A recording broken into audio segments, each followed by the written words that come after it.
I want to bring in now Congressman Denny Heck. He is a Washington Democrat who serves on the Intelligence Committee. Good evening. So here we are, Congressman.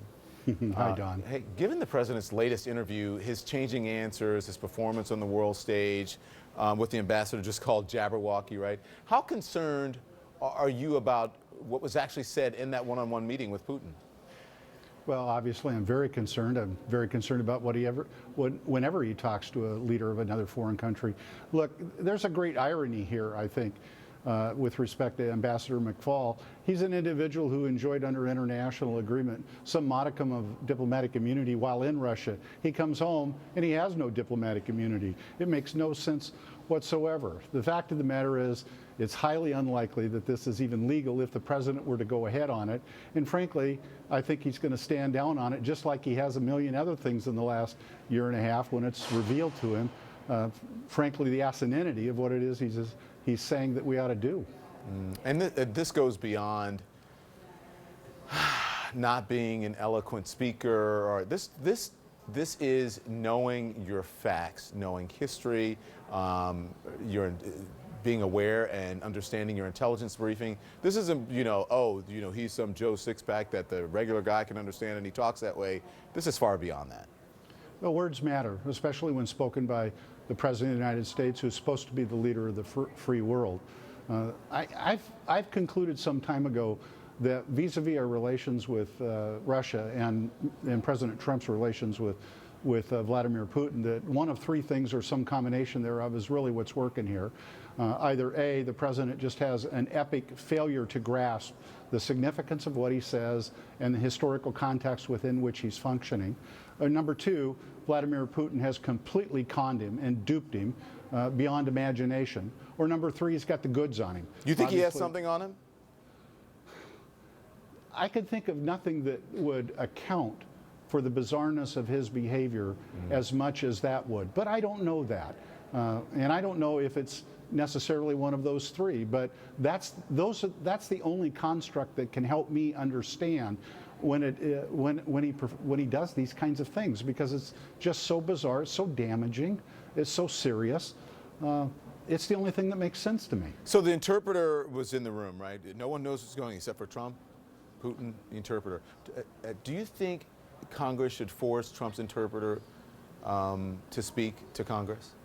Well, I think the world ought to know what went on in that meeting, and if there were a way to compel that to happen, I would be for it. But the fact of the matter is, that's not going to happen, because majority Republicans continue to support him and be complicit in every regard. Look, Don, congressional Republicans are in desperate need of an intervention for their addiction to President Trump. This has gone beyond norm defying. This has gone beyond norm shattering. We're absolutely now in the territory of his behavior and his words putting America and its future at peril. Do you think that they're addicted to him, or do you think he's just the means to an end? And there you say, well, you know what? This is the guy. Let everybody look over there at him and all of his wackiness and whatever he's doing, and then we'll actually get we're getting the real job done over here. Maybe they look to him as someone who's not so bright, and just let him bear the brunt of everything, and then they'll do their work. Well, I actually think it's a combination of things. First of all, I think a lot of them are afraid of him. I think they're deathly afraid that he would viciously attack them and go after them in their primary elections. I believe that because I've seen him do it. Yeah. And secondly, I think they've made the political calculus that it is better to stick with him at least through the election, if not beyond, because to do otherwise would put their majority even more at risk.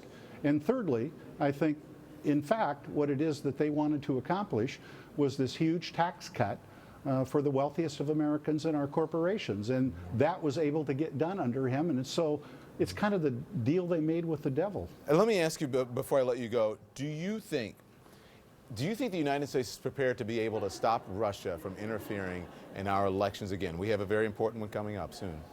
No, but we're getting there.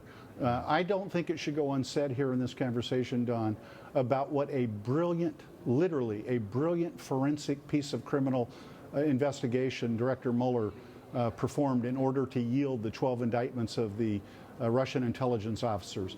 That was brilliant. They're going to write that up in history books someday. Their forensic analysis was unbelievable. So we've got some institutions that are still working.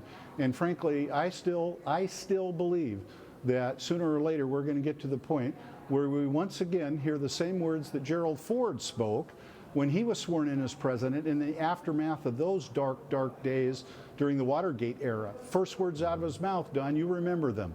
Our long national nightmare is over. Yeah. We're going to hear those words again. Yeah. Listen, we're making history in every moment here, and who's going to look back and be proud of it, and who's going to look back and be embarrassed? A whole lot of people, I think. The facts always bear out. Thank you. I appreciate it, Congressman. You're welcome, sir. When we come back, how did a Russian agent get in?